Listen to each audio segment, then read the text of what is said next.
Are we going? Oh, hey guys, I'm back with some more records and movies and books. Uh, I'm a little couple days late on my video this week because I was hanging out with Jody before she went back to Wichita. Jody moved back to Wichita and now she's got to look for a job and she's going to stay with some family there. And I'll miss having her company around sometimes. We would hang out, and you all know we have fun when we're around each other most of the time. So this is going to be a new era for her, and I won't have my friend around here as much anymore.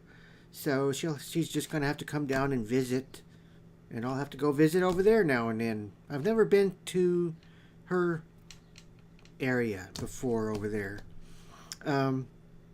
And anyway, I'm here with some more records and stuff. I have a little stack of records right here. And I don't have any. These are more classic oldies records.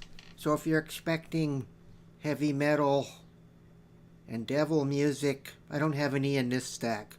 Anyway, the first record is Edie Brickell and the New Bohemians. Now I have this on a cassette. And I've seen the CD, but I've never seen the album. So I got this album here. As you know, the hit song off of here is called What I Am. And recently, I just listened to her collaboration with Steve Martin, you know, the comedian. Yeah, they have like a folk record together. And it's really good. I want to look for that one. It came out like maybe a year ago, or I don't even know if it was that long. And he's playing the banjo and she's singing on there. It sounds a lot like bluegrass, if you like that kind of stuff. And here I got a Elvis I Got Lucky Pickwick album, and there's the back of it. It's kind of strange how this company came out with all kinds of. It was around for in the 60s or 70s, somewhere in there, and they had all kinds of crazy different kinds of covers with mostly all the same songs that were on previous other records, but they just changed up the cover, kind of. Anyway, Elvis I Got Lucky. I never had this one. On a Pickwick, it was $1.99 on a special at Department 210. Wherever that was sold at. And here we have the Israelites, Diamond Decker, and the Aces. Oldies.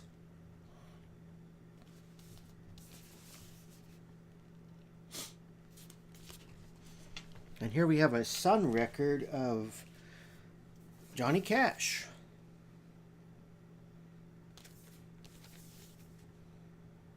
So some of he really had some a lot of different covers from different companies and stuff. But this one's a Sun record on the Sun label. Well, that's upside down. Take it out here. Oh, okay. There we go.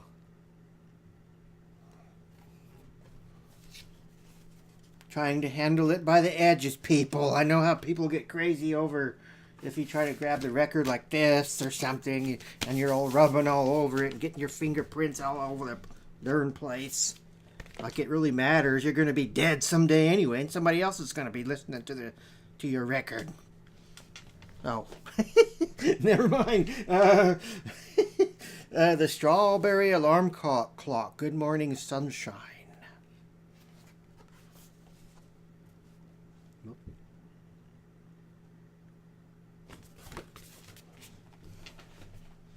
And here we have this. This is just a blind buy. I just thought the cover looked interesting. The 78 Project Volume 2. So I guess there's. No, it's not Volume 2. I don't know, maybe it is. I don't know. But the 78 Project Volume 2, I guess. And this is I'll just read it. The tracks contained in this album are field recordings captured in non-traditional recording locations using authentic 1930s Presto direct-to-disc recorder operating at 78 RPM. And it's a bunch of recordings, I guess, on an old recorder. I don't know what's on it, but I want to check that out. Kind of an oddball thing. Uh-oh, we got blurry. There we go. Don't get all bent out of shape. But I got a Cher Greatest Hits record. I don't have any Cher. But this has the greatest hits. Half Breed, Gypsies, Tramps, and Thieves are the ones I remember the most. And she's like 90 years old now and still holding all of her plastic together. She's basically a mannequin now. She's like, what's that old? Remember that old movie from like was it the 80s? The guy got a mannequin, or he worked in a store that had a mannequin that came to life.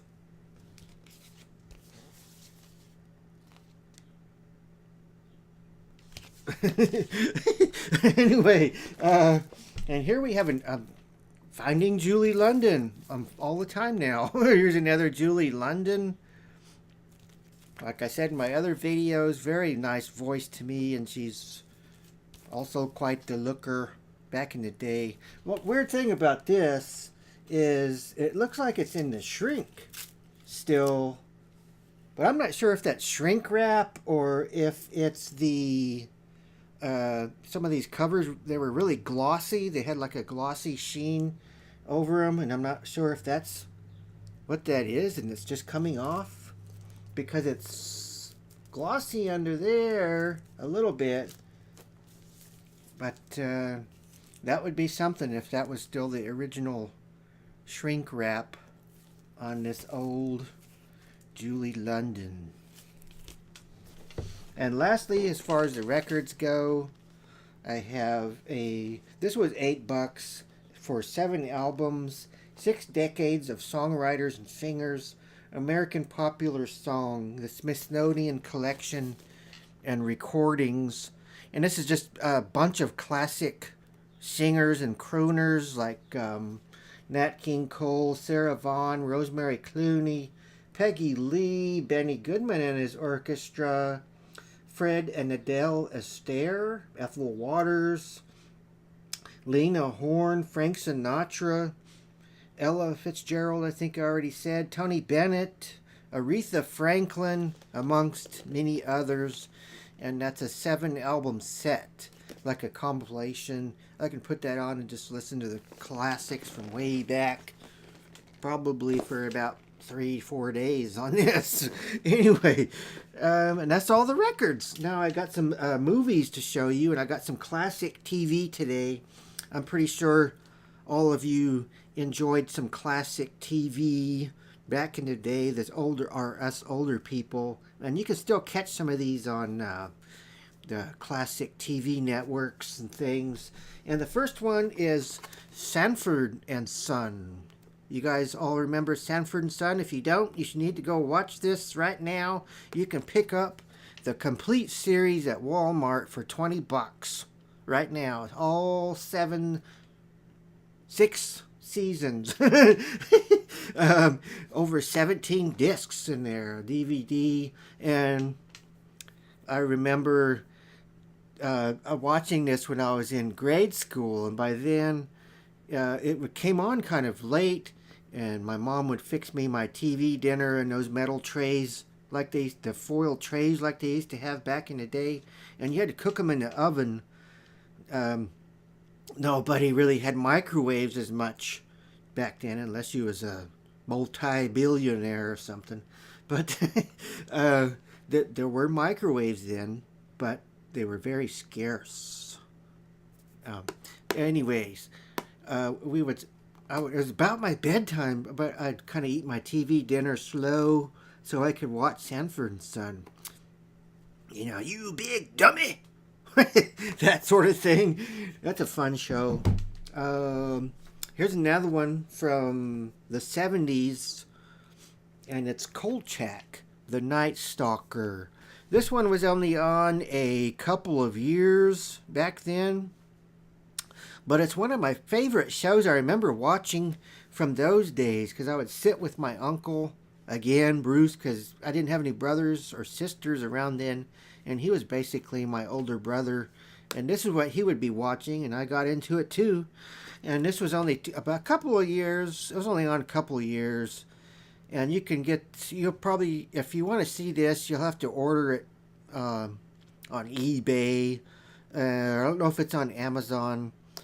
Probably is. And I think you can watch this also on YouTube. There's some episodes. Probably the whole thing is on YouTube. You can watch it for free right now. And it was about this guy. He was a reporter, but he went around. It was like a paranormal movie. Like this has Jack the Ripper in it, Wolfman, even a Frankenstein type character, I think. Ghosts, that sort of thing, which they're trying. That's very popular now on TV, and this is one of the series that started that. They even tried to bring this back a couple of years ago with some other guy playing him, I think, but it didn't do very well, and they took it off.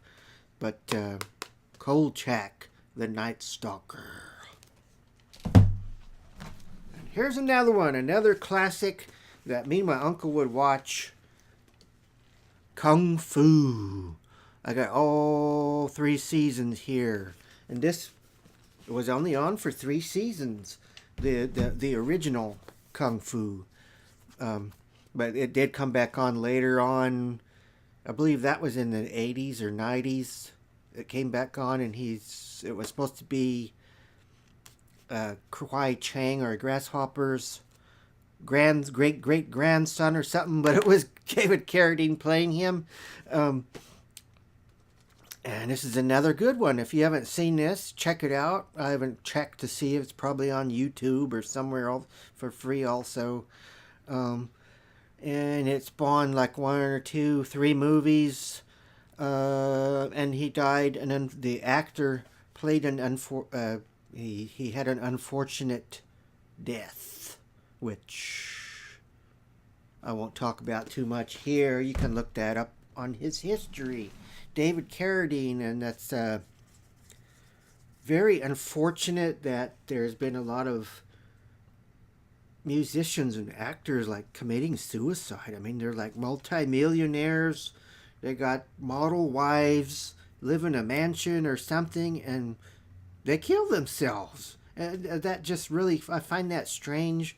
But I guess they're also human, and even all that money and fame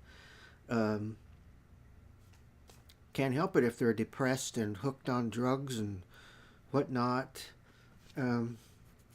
Speaking of that, I was talking mainly, it's unfortunate about Chris Cornell recently. It really shocked me about him, because if you watch his interviews and things, he's very down to earth. He seems like somebody you could just go up and talk to. He wasn't all into his fame like other people might be. I'm not really sure. I never met the guy or anything. I just liked his character and his the aura about him, and that really shocked me that he would do that to himself. Anyway, enough about that.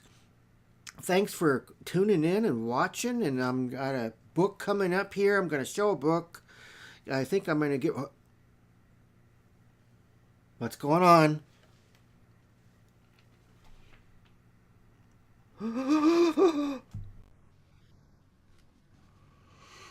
That evening, Mr. Edison came home to his bachelor house in somber spirits and sat down to dinner without relish. It was his custom of a Sunday, when this meal was over, to sit close by the fire, a volume of some dry divinity on his reading desk, until the clock of the neighboring church ran out the hour of 12, when he would go soberly, and gratefully to bed. On this night, however, as soon as the cloth was taken away, he took up a candle and went into his business room. There he opened his safe, took from the most private part of it a document endorsed on the envelope as Dr. Jekyll's will, and sat down with a clouded brow to study its contents. This was holograph for Mr. Utterson, though he took charge of it now that it was made, and has refused to lend the least assistance in the making of it. It provided not only that, in the case of the decease of Henry Jekyll, M.D., D.C.L., LL.D., F.R.S., etc., all his possessions were to pass into the hands of his friend and benefactor, Edward Hyde. But that, in case of Dr. Jekyll's disappearance or unexplained absence for any period exceeding 3 calendar months, the said Edward Hyde should step into the said Henry Jekyll's shoes without further delay, and free from any burden or obligation beyond the payment of a few small sums to the members of the doctor's household. This document had long been the lawyer's eyesore. It offended him both as a lawyer and as a lover of sane and customary sides of life, to whom the fanciful was the immodest. And heretofore it was his ignorance of Dr. Hyde that had swelled his indignation. Now, by a sudden turn, it was his knowledge. It was already bad enough when the name was but a name of which he could learn no more. It was worse when it began to be clothed upon in detestable attributes, and out of the shifting, insubstantial mists that had so long baffled his eye, there leaped up the sudden, definite presentation of a fiend.